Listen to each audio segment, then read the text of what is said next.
Alright, what's up guys? It's Daniel West here, and welcome to my very first YouTube video. Now, I've played Assassin's Creed 4 Black Flag 3 times on 3 separate platforms and 100%ed it every time, so let's just make it clear that yes, this is my very favorite game of all time. Love it, loved it on every experience. I'm playing it on PC currently, and I thought, why not use some of the tips and tricks that I've learned over the many hours I have on this game to share with everybody else. So, here's what I'm going to start off with. So, to begin, obviously I've 100% the game, so it's very difficult to kind of show you what it looks like at the beginning, but I'll explain it as best as I can. To start off with, I'm going to show you guys an example of what you need to, what I think would be really handy for you guys to start off with. So, at the beginning of the game, when you're going to the first location, which is Cape Bonavista. See if I can show that. Can. So this is your first location here. It's called Cape Bonavista. So that's when you essentially start the game. And I'm not going to spoil any story aspects. I just want to make sure that you guys are aware of that. There's 16 treasure chests here. And then your next location that you go to is Havana, which is one of the main cities. This is another big place, and there's 20 treasure chests here, plus 6 assassin contracts. I would strongly suggest grabbing all the treasure chests here and the treasure chests here and doing all the assassin contracts the second you can. And why I suggest that is because with all that money that you do get, you can buy essentially the only 2 things that you need for the rest of the game, in my humble opinion. Now, I've bought everything, but the ones you want to get are these, the Officer Rapiers. They go for about 12,500 or maybe 14,000 reals in the shop. These are the only swords you really necessarily need for the whole game. They're the fastest, they do decent damage, and they're just overall the best, in my opinion. You can button mash the hell out of them and have a great time. There's nothing that comes close, in my opinion. You can get the French court swords, they're good too. They're a bit cheaper, but I recommend just getting the best to start off with, and then you're set for the rest of the game. You don't need to touch your weapons. Same for the pistols. Now, the ones you want again are the Spanish officer pistols. These are just a nice, easy, mid-range pistol that will get the job done all the way until you get the best pistols in the game, which are these. And yeah, these will do for just fine. They're about 7,000, 8,000. So you need about 20,000 reals to start off with. You might think that's a lot, but through all the treasure chests and doing the assassin contracts, you will find you actually have the money to do so, provided you don't buy anything else in the meantime. So try to avoid that. Now, the other thing that I really wanted to point out, and this is a good time to be at a general store, is you don't actually need to hunt to craft Edward's upgrades. And the reason why I want to go into that is because, as you can see here, where are we? Okay, Edward doesn't have, oh, crafting, sorry. As you can see, so you need a certain animal and a certain thing that you get from said animal, like a bone or a pelt or a hide or whatever, to actually unlock it.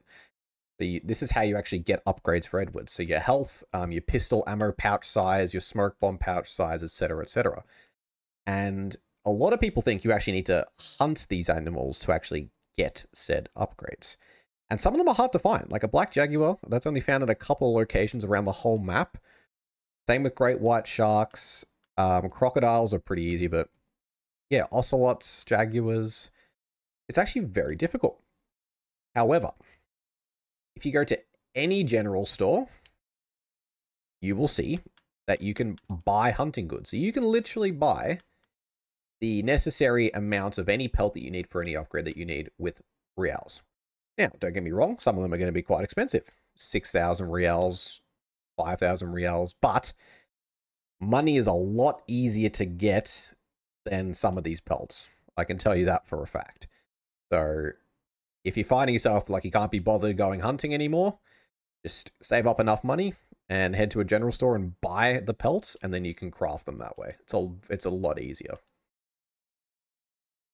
And again, speaking of reals, yeah, the assassin contracts are going to be your best friend. you can get, I think it's about 1,000 reals as a base, and I'm pretty sure you can get an additional 500 if you don't get detected. And that's where the pistols are amazing. So the reason why the pistols are so good is you actually have decent range with them. And all you have to do is just shoot your target in the head and run and run for safety, essentially. You don't need to actually, do a proper assassination on them. You just have to just pop them in the head and run, and then you will get that no detection bonus because you weren't detected up until you killed them. So those pistols are a godsend for the assassin contracts. So yeah, there's 6 here. There's a few at some other locations as well. Yeah, there's 2 at most of the R locations, like the smaller settlements. So you get plenty of money there. And you also get money from naval contracts, which are also at each of the forts, which require your ship. Now, speaking of the ship, once you get the Jackdaw, this is kind of where people kind of just try to power through straight to the main missions and get them all done. Because I've 100% of this game so often, I disagree with that. And I kind of like to be overpowered in the main missions just because it's more fun for me. So I like to do all my upgrades before going to main mission. Now, when you get the Jackdaw, it costs a lot of money to upgrade the Jackdaw, like many, many thousands of reals. And what you want to focus on when you're going out into the world, let's see if I can find a good example of said ship. Hopefully I can for you guys. That would be handy. All right. Perfect. So obviously this is a big example. This is a very extreme option. But you look for ships that are carrying rum and sugar exclusively. Reason being, rum and sugar sell for the most at the Harbour Master, so you'll obviously want to make up for that. So that's what I would strongly suggest, is just look for money ships. In particular, high-level schooners. So level 11 schooners are the highest leveled schooners in the game. They carry, about 70 materials total. And that can be across sugar, rum, whatever. They make you good money for very little effort because they're the easiest ship to sink, and they're super duper easy for that reason.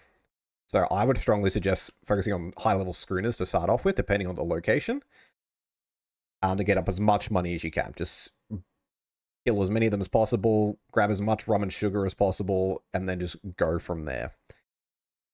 Now, in terms of what to focus on after you got the money is obviously the upgrades. You need a ton of metal and wood for your Jackdaw upgrades, and obviously the metal's probably the hardest to find, and it's a bit annoying to deal with because there's a lot of metal involved.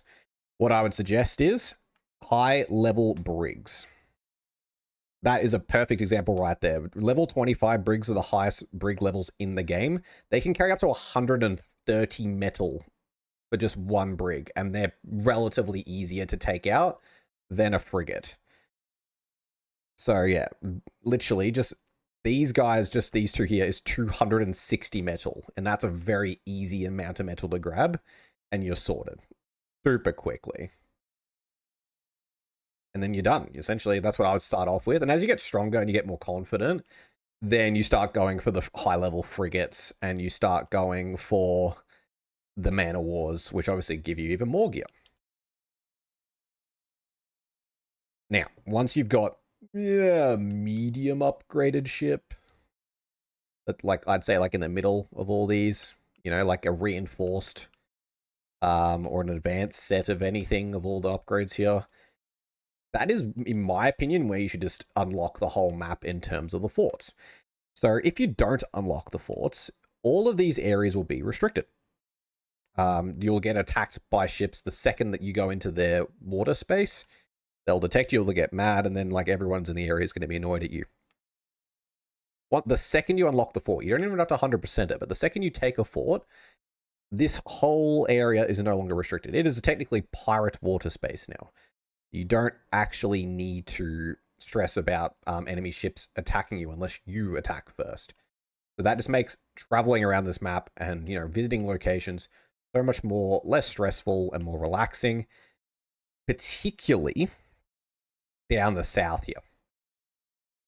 Without spoiling the story, one part of the travel that you must do is going from here all the way to one of the locations on this side.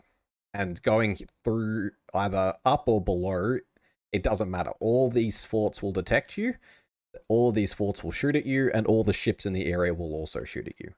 And that's a pain. No one wants it. That's just annoying. So, while on the way to do that, I would strongly suggest taking every single fort on the way. Trust me, it might be a bit stressful to begin with, particularly some of these harder areas, as you can see up the top. Their forts are strong. I'm not gonna lie. They're difficult, but you know, just hit them with the fort, keep moving, hit them with the mortar, sorry, and then just keep moving, and I think you'll be okay. Takes a bit of practice, but yeah, having all the forts just so much easier. It gives you an extra fast travel point as well. And the forts actually shoot for you. If you're under attack near one of your forts, they'll shoot on your behalf and they'll give you a hand, which is pretty handy for sure. Now, the next thing. Again, not trying to spoil story missions, but you'll get access to these underwater objectives. And I'll quickly give you an example of what they look like. I'm not going to actually do it because I've already completed all the objectives. But you'll get access to what's called a diving bell, which in this game of total realism, it's hilarious, enables you to go all the way down to the seafloor and to loot shipwrecks. So you'll get this cool cutscene. Edward will dive in. Again, how his ears don't pop and just implode his body, I will never know. But yeah, you'll get to one of these underwater wrecks, and they have very important items in them. They have the elite upgrades for the Jackdaw. Let me just get that up. So all of these elite upgrades, you can only upgrade them if you have the plans to do so. And almost all of the plans are located in these shipwrecks. Some of them are way harder than others to find. Some of them are way easier than others. It just depends on the shipwreck that you're going to. But you will need to visit all of them to get all the elite upgrades to max out your Jackdaw. They can be difficult. As you can clearly see, there's sharks in this location. And they will attack me very quickly. There's also eels hidden amongst those green locations, and there's also jellyfish, which can do damage to you. So, you know, it can be a little bit stressful, but I promise you it is worth it to get all the elite upgrades. So the second you get access to this, again, I would suggest going around the entire map and just grabbing all the elite plans. You don't need to max out the Jackdaw just yet if you don't want to, but just grabbing all the plans. Again, if you're not trying to 100% the game, you don't have to stay down there for that long. You just have to find the chest and then get the heck out of there. It really doesn't matter too much if you're not trying to 100% to grab all the chests and to get all the fragments and all that. I did it because I just like 100%ing these games. That's another tip for you. Now, once you've got all the elite upgrades, again, because we're trying to actually enjoy having a maxed out ship before we get to the end of the game, which is what a lot of people don't do. They do the opposite. I see no point in that. Like, what's the point of having a really good ship and not using it? Because you'll get bored the game once you finish the main story. That's just how it usually goes. The legendary ships. Now they're in the four corners of the map, and I'm not going to spoil the actual combat because it's really hard. Well, it's not all of them, but they can be really intense for the novice, which is always fun. But yeah, there's 4 legendary ship battles in each corner, and defeating all of them will get you an attack. An actual attack that you can use to take down ships. And again, you wouldn't use that if you weren't here. If you weren't actually playing the game yet. So again, I see no point in actually doing the legendary ship battles if the ship isn't being utilized anymore. There's no point.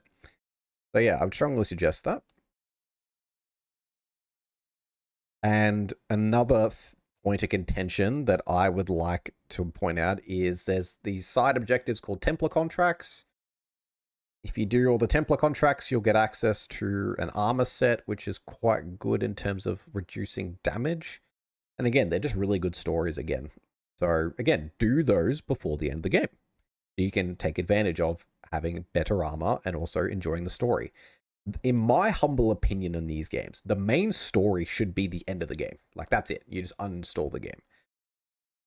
If you can do all the side objectives before that you want to do, I would suggest that, because it just means there's more finality. You know, there's not like, oh, I gotta do more.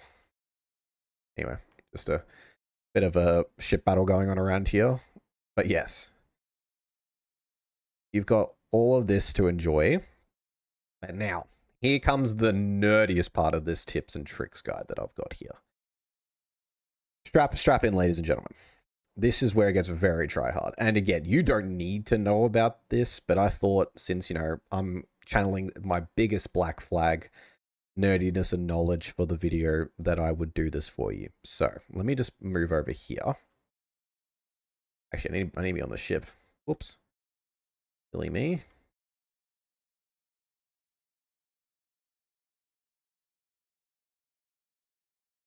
All right, let me hop in the back. Alrighty, so again, at the end of a story mission, you'll get access to what's called the Kenway's Fleet. Now, the Kenway Fleet is a passive way of making money. So essentially what happens is you send out ships along these trade routes, and they will make you money. As you can see down the bottom right-hand corner, they can make you 100 reals, you know, they can make you 3,500 reals, but that takes 24 hours to complete. So this will happen in the background, even if the game's off. Like, as long as you're connected to the internet, this will continue to happen while the game's off, and you can come back whenever and you can get a nice amount of money.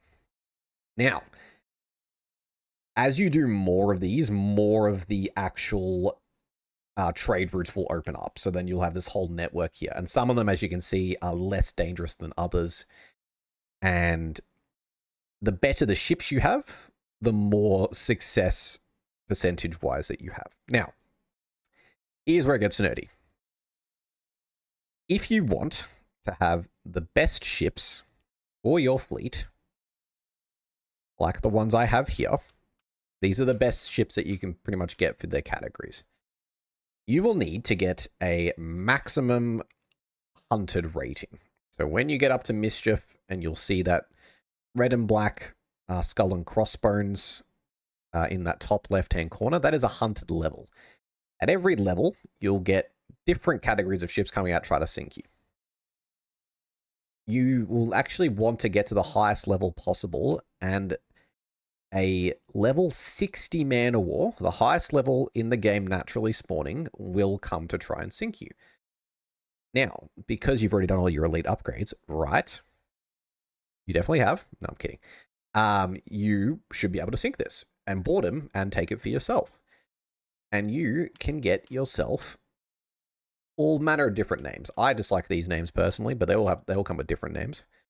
But these are the best for cargo space. They're the best for firepower.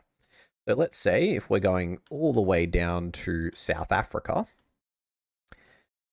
you need 70 cargo space. Frigates don't have that. Some man-o-wars don't have that.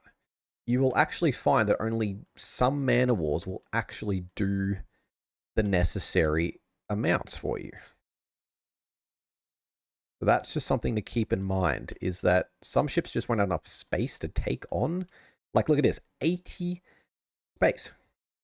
You need 80 resource space in order to complete this. Only 2 types of man-o-wars can actually complete it. One of them is the level 49s that you can find in the Serenia region, which I'll show you in a second. The other one's the level 60s. And the level 60s are easier to get because you can just make up some mischief and then it'll come and sink you. It will come and try to sink you. And they will keep spawning as well. That's another thing I wanted to mention. Every time that you fast travel somewhere, you fast travel to a fort, your hunted ships will respawn to try and sink you again and again and again.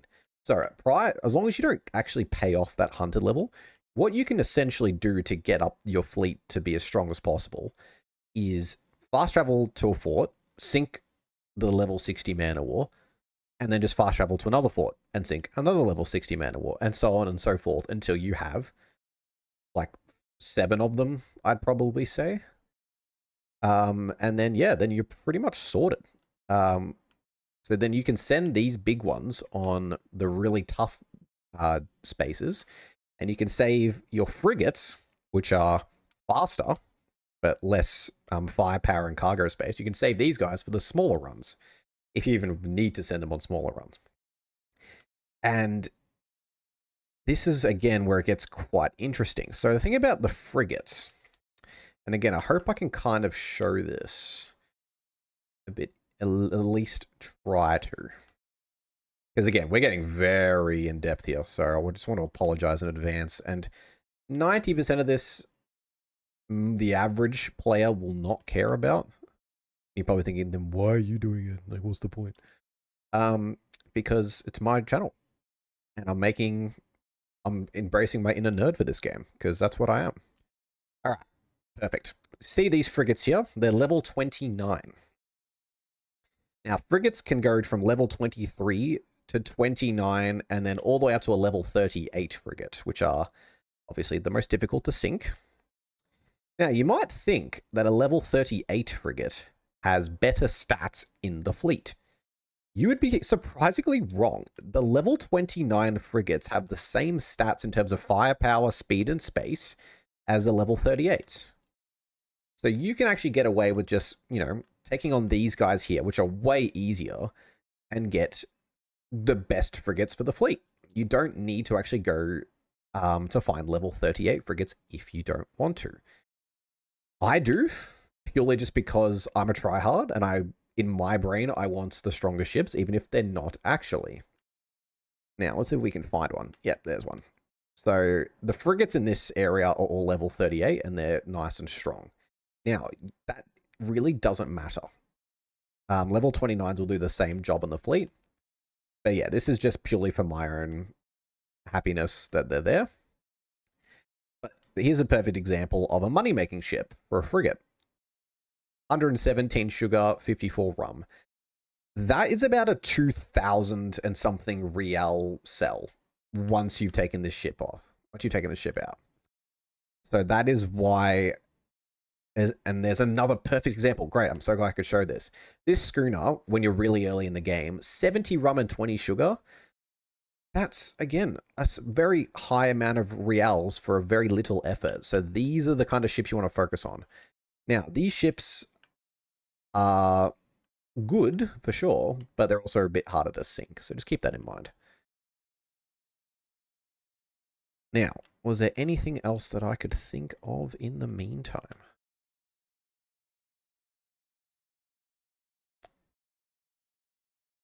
Wouldn't say so. I think those are just good general tips that I think for now will do the job. Again, I'm not trying to spoil the story, so I don't want to talk about like doing optional objectives and main missions and things like that. That's not really what I'm all about. That's not really how I like to play the game. In terms of like I don't want to ruin the game for people. So yeah, that's just something to keep in mind. So I think that should be everything. And I do hope you've enjoyed the tips and tricks. And if you ever see this video, I appreciate you watching even a little bit of it to get some knowledge. And yeah, I will end it on that, I think. Appreciate you all for watching. I'll probably see if I can release one about Assassin's Creed Odyssey as soon as possible. But for now, I will end it there. Peace out.